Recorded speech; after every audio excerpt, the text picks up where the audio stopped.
रवि लामिछाने, बिपिन आचार्य लगायतका नेताहरूको पछाडि बालेन शाहले पररी लगाएको छ सुराकी गर्नको लागि। कारण के हो भने रवि लामिछानेले कतै गडबड गर्छन् कि यो सरकार फाल्छन् कि अथवा चाहिँ बिपिन आचार्यले यो सरकार नै फेल भइसक्यो भनेर जसरी नेसनल टेलिभिजनमा बोले त्यस्तै अर्को व्यक्तिले पनि बोले र तराईका सांसद मनिष झाले पनि यो सरकार अब फेलियर जस्तै भयो, तराईको आगो निमेको हो है, दाउरा तराईको अझै पनि राखेको छ भनेर उहाँले अभिव्यक्ति पनि दिनुभयो। आज नेसनल मिडियामा आएको छ उहाँको कुराहरू। यो बालेन शाहले उहाँहरू पछाडि जासुस नै लगाएको हो त? एउटा कुरो के छ भने बिवाइडीमा पनि रवि र सोडियमको नेक्सस मिलेको छ भन्ने सुनिन्छ, त्यो पनि हल्ला चलाइरहेछन्। एक त सत्तामा बसेका पार्टी यिनलाई झार्नलाई आरोप लाउनै पर्छ होइन, झार्नलाई आरोप लाउनै पर्छ। अब पर्सि व्हाइट बडी आउँछ, व्हाइट बडीबाट झर्छ, यिनीहरूले मुद्दा चलाउन सकेन भनेदेखि यिनीहरूको पैसासम्म टिक्ने आधार बन्छ। फेरि तिनजना शेरचण्ड ओलीसँगै बस्या, वार्तामा बस्या, गफ गरे अनि देशको बारेमा सोचेको भनेर अनि समाचार लेखेर टेलिभिजन आएर हाते टिभीमा आयो भने अनि रासोपालाई घन्टीमा भटाले औचित्य के? हामीले त शेरचण्ड ओलीलाई कुलिङ पिरियड चाहियो भने होइन, यिनीहरू त कुलिङ होइन, सरकारै कुल बनाइदिन लागिसक्यो नि, बनाएनन्। जनतालाई साथमा ल्याऊ भने हो क्या मैले, जनता साथमा ल्याऊ, त्यस पछाडि आफै हराउँछ। समय कस्तो हो नि, समय हजुर बोधराज नेउपाने यहीँ छ होइन, यहाँ सभासदहरू धेरै छन् यस्ता। 2 भोट कम भए भट्टीमा, 2 भोट ज्यादा भए गड्डीमा। भोट सेवा आयोग त त्यस्तो पो त, 2 भोटले जित्यो भने सांसदको लोगो लगायो, लोगो लगायो, गाडी चढेर गयो, भट्टीमा भेट हुन्छ। हारेमी त्यही भट्टीमा भइहाल्छ नि। अब हारेर सांसदहरू लिएर न भोलि पर्सिदेखि अब तपाईँलाई उनीहरूलाई नि मुख चिलाउन थालिसक्यो होला, बोलाउन न, सँगै बसेर गफ गरौँ न, आउँदैनन्। अनि तपाईँले अस्ति नै सांसद हुँदाखेरि पाउनुभयो परैबाट फोटो खिची होइन, बाटा हिँड्दा हिँड्दै सोधे होइन हो, त्यतिखेर त उहाँहरूको कट ठुलो थियो नि, बोल्नै नचाहने, कस्तो कुरो गरे नि, त्यही त हो नि। 2 भोट कम भयो भट्टीमा, 2 भोट बढी भयो गड्डीमा। अहिले राजनीतिमा एउटा नयाँ तरङ्ग थपिएको छ सर, पत्र पत्रिकामा आएको कुरो कति सत्य हो कति झुटो हो। रवि लामिछाने, बिपिन आचार्य लगायतका नेताहरूको पछाडि बालेन शाहले पररी लगाएको छ सुराकी गर्नको लागि। कारण के हो भने रवि लामिछानेले कतै गडबड गर्छन् कि यो सरकार फाल्छन् कि अथवा चाहिँ बिपिन आचार्यले यो सरकार नै फेल भइसक्यो भनेर जसरी नेसनल टेलिभिजनमा बोले त्यस्तै अर्को व्यक्तिले पनि बोले र तराईका सांसद मनिष झाले पनि यो सरकार अब फेलियर जस्तै भयो, तराईको आगो निमेको हो है, दाउरा तराईको अझै पनि राखेको छ भनेर उहाँले अभिव्यक्ति पनि दिनुभयो। आज नेसनल मिडियामा आएको छ उहाँको कुराहरू। यो बालेन शाहले उहाँहरू पछाडि जासुस नै लगाएको हो त?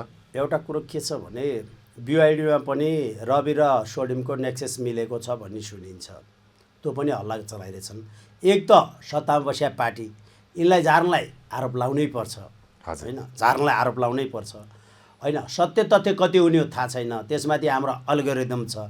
तपाईँले क्वेसन सोधिहाल्नुभयो, मैले अध्ययन गरेका छैन, मैले जवाफ दिइहालेँ। अब मलाई पत्याउने मान्छेले मेरो कुरो पत्याइदिइहाल्यो भने त बर्बादै हुन्छ त।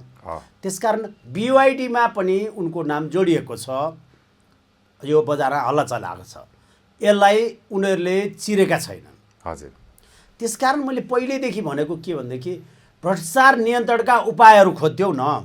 जस्तो चुनाव नियन्त्रणमा हाललाई अल्पकालीन निर्णय चिठा भयो, अल्पकालीन है। यो दीर्घकालीन भनेको करमा सहभागी भएको मान्छेलाई उसैलाई करबाट उसको सुरक्षा अब होइन, सामाजिक सुरक्षा, शिक्षा र स्वास्थ्यका कुराहरू त्यसबाटै गरिदिने भनेर उसलाई एडजस्ट गराउन लगाइदिए पछाडि स्वयं होइन के भयो, हामी स्वयंसेवक जथा बन्छ तपाईँको रासो चुनाव नियन्त्रण गर्ने स्वयंसेवक सेवी जथा, त्योको पुरै नेपाली पुरै नेपाली हुन्छ। पुरै नेपालीले तलब दिन नपरे पछाडि जम्मैले जारी खाइदियो भयो नि त्यसमा होइन भने पछाडि तलब पनि आयो, किनभने उपचार गर्नलाई पैसा परेन, तलब पनि आयो, बुढेसकालमा पैसा आउँछ, तलब पनि आयो, छोराछोरी पढाउनलाई फी तिर्ने पैसा तिर्नु पर्दैन। भाग्य राम्रो छ भने 10 लाख रुपियाँ पनि पाइन्छ होइन। 10 लाख त अहिले अल्पकालीन हो होइन।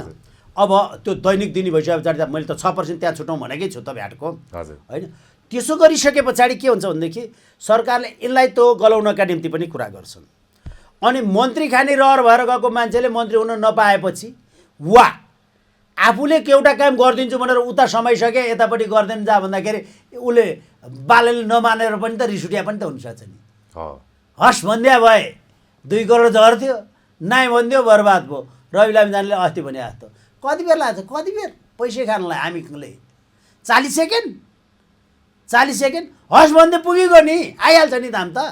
रविलाई त थाहा छ नि त, भनिहाल्कै न हो। अनि जम्मा 40 मिनटमा 2 करोड कमाउनु पर्ने मेरो लागि त्यति नभनिदिने भनेर रिसाएर पनि बोल्न सकिया मान्छे हुन्छ। एक अर्को, राज्यमा जे भनेर आएको जनताको माझमा बाचा गरेर आएको, जनताले ए तिमीहरूले गरे के भनेर सोध्छ। त्यसको जवाब दिन नसक्ने भए पछाडि अनि जवाब दिन कसका कारणले नसक्या भने पछाडि जिम्मेवार व्यक्ति त्यो माथि उखनिनु स्वाभाविक हुन्छ। दुईटै एङ्गलबाट हेर्नुपर्छ। करप्सनको एङ्गल पनि हेर्नुहोस् र जनतासँग गरेको बाचाको एङ्गल पनि हेर्नुहोस्। इमान्दार व्यक्ति बाचाले गर्दाखेरि अप्ठ्यारा पर्छ होइन। अहिले रमेश पर्साईले आफ्नै गाला चड्कन हाने होइन, दिव्य दृष्टि सभासद भनेर भन्छु मैले हो, हाने नि भने पछाडि अस्ति किन छोडे, आज किन हाने, यो कुराहरू। र मैले अघि तपाईँलाई भन्दै छोडेछु, म चाहिँ सभासद भएर जितेर गएको भएँ नि। बाहिर हुँदाखेरि घन्टी चिन्हकोले मलाई चुनाव जिताएको, घन्टीको भोट गने, घन्टीको भोटबाट धेर भोट हुँदाखेरि त्यसमध्येमा म परेँ। त्यसकारण घन्टीको इज्जत कति गर्नुपर्छ मलाई थाहा छ, म गर्छु, त्यसको सम्मान मलाई गर्छु। तर सिंहदरबारबाट छिरेर गएर प्रतिनिधि सभा भवनको दैलाको ठेलोबाट भित्र छिरेपछि म नेपाली जनताले तिरेको करबाट भत्ता र ढुवानी भाडा, मलाई लिएर गएको ढुवानी नि दिन्छ नि त, गाडी भाडा भन्छ, ढुवानी भाडा भनौँ न, ढुवानी भाडा र अनि मासिक रूपमा खाइ खर्च ज्याला, त्यो 5 वर्षलाई ज्याला त भन्ने हो नि, कुन दिन जाने थाहा छैन, है अथाइ खानेलाई ज्यालै भनिन्छ होइन। त्यो ज्याला पनि मलाई दिएको छ भने पछाडि जसको ज्याला खाएको छु, जसको नुन खाएको छु उसको बारेमा बोल्छु, दल भनेर हेर्दिनँ। मैले त त्यही बोल्थेँ, मैले चाहिँ बोल्ने त्यही हो।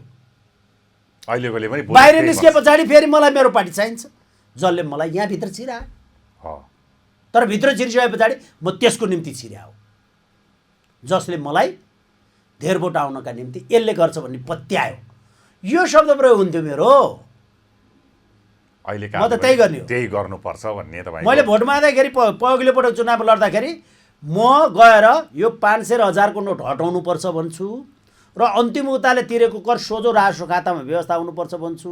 अनि त्यस पछाडि गएर त्यसको करको पैसाको 10% पेन्सन कोष, 10% शिक्षा कोष, 10% स्वास्थ्य कोषमा राख्छु।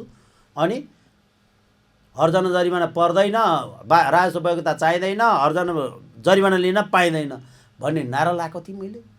निःशुल्क शिक्षा र स्वास्थ्य फ्री, सितै दिन्न पैसा पर्दैन, नारा यस्ता थिए मेरा, सितै दिन्न पैसा पर्दैन।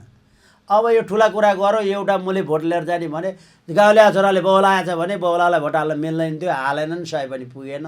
चाहिया चाहिँ त्यही छ फेरि तिमीलाई, ती बौला कि म बौला, चाहिया चाहिँ तिमीलाई त्यही छ फेरि, शिक्षा स्वास्थ्य फ्रीमै चाहिया छ हो, चाहिया त्यही छ, त्यही दिन्छु है भन्दाखेरि तैँले कहाँ दिन्छस् भने पत्याउँदैन, नपत्याउ जाऊ, मैले दुःख पाउने होइन, म रातो पिरो छँदैछु, तिमीहरूको सर मसँग छँदैछ, खान पाउने हुँदै हो होइन। अब 20-21 हजार दिन बिताइहालेँ, 10-12 हजार दिन बाँकी छन्, 8-10 हजार दिन होइन मसँग बाँकी, हामी वर्ष जान्दैनौँ होइन। त्यो पनि सजिलो, त्यो 8-10 हजार दिन बित्नलाई पनि सजिलो छ।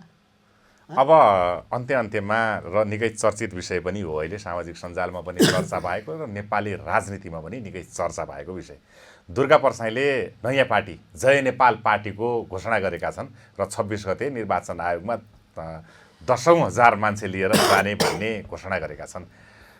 र जुन उहाँले जय नेपाल भन्ने नाम राख्नुभयो पार्टीको, र त्यो काङ्ग्रेसको जय नेपाल खोसेर ल्याएको हो कि दुर्गा पर्साईले जय नेपाल भनेर देशको माया लाएर राखेको हो कि के हो भनेर आम जनताको चासो छ र नेपाली काङ्ग्रेसभित्र एउटा तरङ्ग छाएको छ। यसको यो पार्टीको भविष्य र यो पार्टीले के गर्ला अबको चुनावमा र अबको राजनीतिमा सर? एउटा कुरो सबैभन्दा गर्ने, मैले पनि सुनेको थिएँ, एकजनाले के भनेको थियो भने मुद्दै हाल्छु म, हाम्रो त्यो शब्द चोरे भनेर भन्दै थियो। यस्ता घटिया सोच भएका मान्छेहरूको बारेमा कुरा पनि नगरौँ। पुलिसले जय नेपाल भन्दैमा सबै पुलिस काङ्ग्रेस हुन् त? आर्मीले पनि जय नेपाल भन्छ, जय नेपाल भन्छ, आर्मीले पनि काङ्ग्रेस हुन् त? कर्मचारीले राजाले पनि जय नेपाल भन्छन्, काङ्ग्रेस हुन् राजा, काङ्ग्रेस हुन् र होइन। अनि नेपाली काङ्ग्रेसले जय नेपाल भन्ने बित्तिकै अर्काले चाहिँ प्रयोग गर्ने नपर्ने त्यसको प्या भयो त? यो कुरा नगर्नुहोस्, हेर्नुहोस् है। अब जनतालाई चिनाउन कस्तो सजिलो हुन्छ। निर्वाचनमा जाने भने त दलगत रूपमा जाने पछाडि चिन्न भनेकै चिनाउन, हजुर चिनाउनलाई चिन्न भने हो। कागो घन्टी र सूर्य रुख र भने हो। चिनाउने चिज चिन्ह केका लागि? चिन्हका लागि, चिन्हका लागि। यो चिज भने घन्टी हो, पूजा गर्नेलाई भने। अहिले घन्टी यो भनेको रासोपा हो, घन्टी भने तो रुख, रुख भनेको बोट बिरुवा हो। चुनावमा आएको रुख भनेको काङ्ग्रेस हो। चिन्हका लागि दिएको चिज नै चिन्ह हो। पार्टीको नाम चिन्हलाई हो। जे राखे नि केही फरक पर्दैन। राष्ट्रिय खराब दल भनेर राखिदिनुहोस्, पुरै उन्नति गराउनुहोस् जनताको। नाम फरक भएर के फरक पर्छ? केही फरक पर्दैन। पर्छ पर्दैन। अष्टावक्र जति विद्वान मान्छे भेटिएन त। सबै विद्वानलाई ठेल लगाइदियो त अष्टावक्रले। जिउ सत्य चाहिने रहेछ र होइन? भएको थिएन नि त, बाङ्गै थियो त उनी। 8 ठाउँमा जिउ भाग्य अष्टावक्र। 8 ठाउँ घुमे जिउ कस्तो कति दामी होला यार भने पछाडि त्यो हुन्छ। अब हामीले पूजा गर्दै लिएर गएको नाम राम्रो राख्दैमा कति नै हुन्छ। दक्ष प्रजापति, दक्ष भनेको सक्षम, प्रजा भनेको जनता, तिनका पनि पति दक्ष प्रजापति। छोराको नाम को राख्ने? सुयोधनबाट दुर्योधन। अब महाभारतको दुर्योधनको पालाबाट दुर्योधन, दुशासन, दुसल्ला, दुर्योधन, सुरजन भयो। ती जम्मै खराब नाम जति जम्मै लिएर गएर 101 भाइमा हाल्थे। हजुर द भनेकै खराब बनाइदियो त। दुर्जन होइन, दुष्ट सबै बनायो नि दुर्योधनका पाला। दुर्योधन भन्ने नाम राम्रो थिएन। कसले राख्यो नाम? छोरा नाम हिरण्यकश्यपु। हिरण्य गर्भबाट प्राप्त भएका भनेर व्याख्या गर्ने बेला त हिरण्यको त अर्को अर्थ लागेको छ नि त। हिरण्यकश्यपु छोरा नाम राख्ने को? हिरण्याक्ष, हिरण्याक्ष, हिरण्यकश्यपु, लवणासुर, रावण, कुम्भकर्ण नाम कसले राख्छ? गलत काम गरे पछाडि त्यसको नाम बदनाम हुने हो। हजुर होइन? हजुर अहिले यहाँ सुन्नुहोस्, हजुर मान्छेलाई मन पर्यो भने के हुन्छ? त्यो दासढुङ्गामा मदन भण्डारी खसे। हजुर गाडी खस्यो। त्यही दिन मेरो मण्डनदेवपुर नगरपालिकाको वडा नम्बर 5 मा एकजना महिला सुत्केरी भइन्। हजुर उनले छोराको जन्मदिन। हजुर अनि बाउ एमाले हजुर छोरा नाम के राखे थाहा छ? हजुर भण्डारी ढक्कल। ए भण्डारी ढकाल। ढक्कल माया लगाएपछि राख्छन्।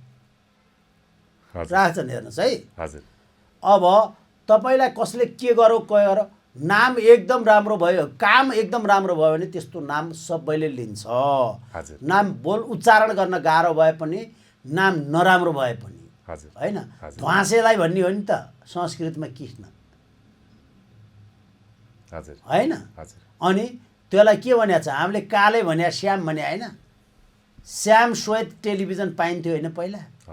अहिले पनि श्याम श्वेतमा फोटो खिच्न सक्नुहुन्छ तपाईँ मोबाइलमा। यसरी खिच्नुहुन्छ होला नि, क्यामेराले श्याम श्वेत खिच्छ। श्याम श्वेत भने के? श्वेत भनेको सेतो, श्याम भनेको कालो। कस्तो धसियारे रहेछ। तर कृष्ण हजुर अहिले काले भनेर नाम राखे हो र? कृष्ण त कालो थियो त। कृष्ण काले दही चोर्न थाले हे। हजुर अनि अहिले कृष्ण नाम राख्ने मान्छे कति छन्? श्याम कतिले नाम राख्छन्? श्याम भनेको नि कालो हो, कृष्ण भनेको पनि कालो हो, कालो भनेको नि कालो हो। नेवारले हाकु भने पनि त्यस्तै हो। कसले राख्छ भने यो नामले केही गर्दैन। र अर्को कुरो के रहन्छ भनेदेखि दल दर्ता गर्नलाई आजको दिन दल दर्ता र प्रमाणपत्र पाइन्छ। तर नेपाली जनतालाई अर्को दलको आवश्यकताको महसुस गरेका छैन। दल दर्ता गर्नुको उही नाम मात्रै हो। दुर्गा प्रसाईलाई फाइदा हुन्छ। दुर्गा प्रसाईलाई फाइदा हुन्छ किनभने वरिष्ठ नेताले बोलेका कुराका आधारमा झ्यापै समातेर दुर्गा प्रसादलाई लिएर गए पछाडि जय नेपाल पार्टीका वरिष्ठ के सर्वोच्च नेता सर्वोच्च नेतालाई समाउने अनि त्यही प्रचण्डले भन्दाखेरि किन छोडिस्, ओलीले यो काम छैन सरकार भन्दा किन छोड्या भने ओलीसम्म जान जाँदैन अनि दुर्गा प्रसाईसम्म जान पाइन्छ। अब दुर्गा प्रसाईको जेल जान आउनबाट कम गराउनका लागि यसले धेरै ठुलो महत्त्वपूर्ण भूमिका खेल्छ। जनताको लागि केही हुँदैन। जनतालाई अहिले दलको आवश्यकता परे छैन, ए आवश्यकता खोज्या छैन जनताले। कि स्थानीय निकायमा यो दलले त्योसम्म सङ्गठन छ भनेदेखि त एउटा दल स्थापना गरेर एकमुष्ट रूपमा मेची महाकाली गर्न पाइन्थ्यो, त्यो छुट्टै कुरो रहन्थ्यो। हजुर तर अहिले नेपाली जनतालाई दल चाहिएको छैन क्या, चाहिँदैन। चुनावमा भोट हाल्दाखेरि तपाईँको युवराज सङ्ग्रौलालाई भोट हालेनन् जनताले, कसले जित्छ त्यसलाई मात्रै हो। अनि जेनुनले मात्रै आफ्नो पार्टीमा भोट हालो जनताले, को जित्छ एक ठाउँ लिएर गएर खनाइदिन्छ। ए बाबा तपाईँलाई भनेन भने मैले भोट आएन, ससुरले गाउँमा गएको भोट गर्दै जाँदाखेरि जम्मै ढुवाङ गनाउँदाखेरि एउटा पनि छाप मेरो चिन्हमा छैन ससुराली गाउँमा। अनि त्यस पछाडि गएर बोलाएर गर्ने, ससुरालाई बोलाए पछाडि अनि के गर्ने भनौँ भने तिमीलाई 22 वर्षसम्म पढाएर हुर्काएर त्यत्रो गरे छोरी दिन हुने भोट दिन नहुने है, भोट दिन चाहिँ नहुने है भन्नुभयो ससुरावालाई। म बाँकी राख्छु त, बोल्नु बाँकी राख्ने मान्छे हो। छोरी दिन नहुने भोट दिन नहुने भनेर मैले ससुरालीसँग भनेको छु। मामा हरा गएर मावलीलाई के भनेको छु फेरि, मेरो मामालाई आफैले हजुरबाको श्राद्ध दिएको दिन हजुर ए भान्जा आज त को पुत छोरीको छोरो त अनिवार्य हो त हजुरबाको श्राद्ध दे, जसरी नै आउनुपर्छ भने पछाडि हुन्छ मामा आउँछु। शिव भए आउँछ कि आउँदैन भनेर सोधेँ मैले। शिवजी किन परो श्राद्धमा आउन भने, अनि मभन्दा महत्त्वपूर्ण त ऊ हो त, चुनावमा त उसलाई भोट हाले हो त, काँडलाई रुखा भोट हाले होइन, भानिजलाई त त्यहाँ होइन। अनि ऊ पनि त आउनु पऱ्यो नि, म त बाध्यताले आउनै पऱ्यो, आउँछु। मभन्दा नि महत्त्वपूर्ण मान्छे छोड्न पाइन्छ मामा भनेर मामालाई भन्ने मान्छे म। जवाबहीन बनाइदिनु भयो मामालाई। अहिले त अब सामाजिक सञ्जालबाटै पनि भनिन र, हो भने मैले भनिदिनु। र मिठो संवाद भयो, झन्डै 1 घन्टाभन्दा बढी संवाद गऱ्यौँ। देश विदेशका कुराहरू र यो देश सरकारले गरेका राम्रा कामहरूलाई प्रशंसा पनि गर्नुभयो सरले, र नराम्रा कामहरूलाई आवाज पनि उठाउनु भयो। जनताको आवाज उठाउने सांसदले संसदमा त्यो कुरा उठाइराख्नुपर्छ, त्यही हो हाम्रो अपेक्षा, सरको अपेक्षा पनि त्यही हो। समय दिनुभयो, धेरै धेरै धन्यवाद सर। नमस्कार। हस्त नमस्कार।